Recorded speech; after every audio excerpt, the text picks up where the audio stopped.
Hello YouTube, Dan King here again, and I'm going to do a book review, since I've reviewed many things, but not any books. This is Introducing Palaeontology, a Guide to Ancient Life by Patrick N. Wyse Jackson, and when you first start using the book, it all seems quite well. It's generally very well written.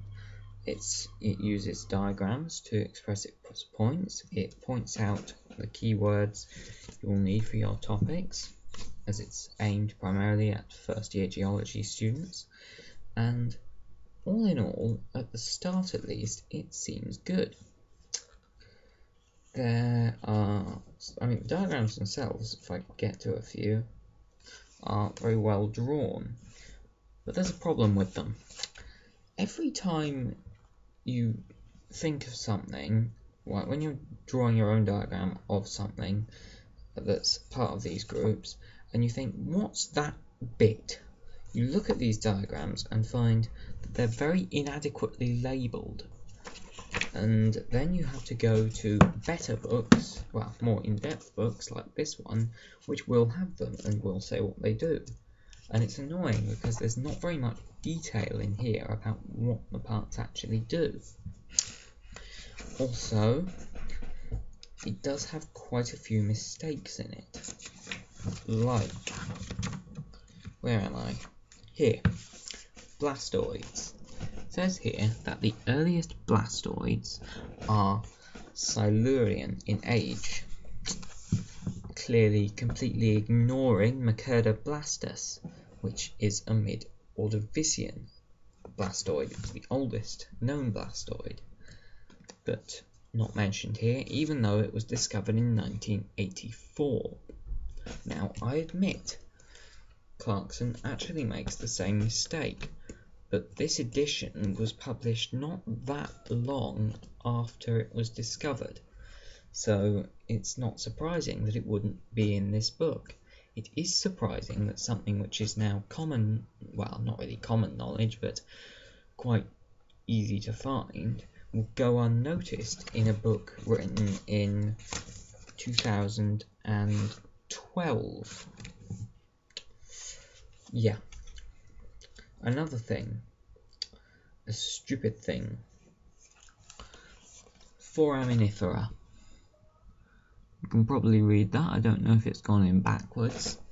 It defines foraminifera as microscopic unicellular animals with ornate tests, that's shells in micropaleontology talk, that live in a variety of marine and brackish water environments. They are important for biostratigraphical and paleoclimate studies. Idiot moment. Serious idiot moment. You're probably looking at it thinking, what? What's idiotic about that? Well, I recently had a lecture on micropaleontology by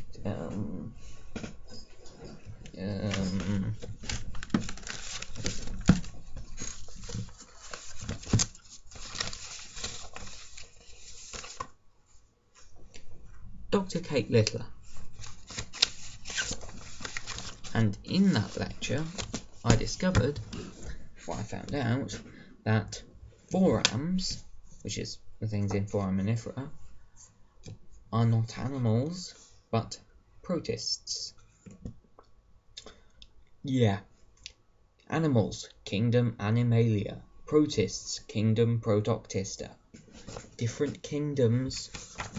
One is not the other, just because they are considered zooplankton because they are heterotrophs does not mean they are animals. Stupidity here.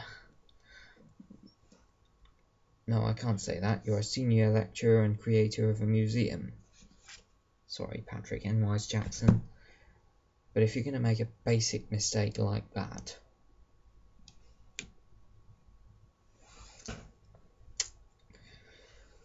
dear. All that is heterotrophic is not animal. And another serious problem is it has a glossary, and the glossary is quite good, and I just showed you a section from the glossary.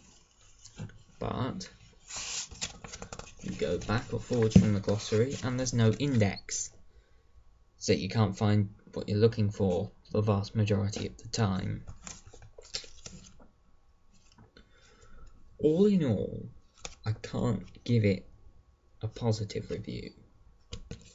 I can say that it's kind of worth buying if you want to take a brief look over something, but then it's best to check it all out and look at the stuff a little more in depth in this book or in there's a lot of other similar books on my shelf and things like that. Buy it. You could buy it, you could not. I don't think it's really worth it. There are better books out there. There are a lot of better books out there. I'm not entirely sure why my paleontology lecturer suggested it, because as someone who's studying the module now, I wouldn't. Thank you. I hope I've been helpful.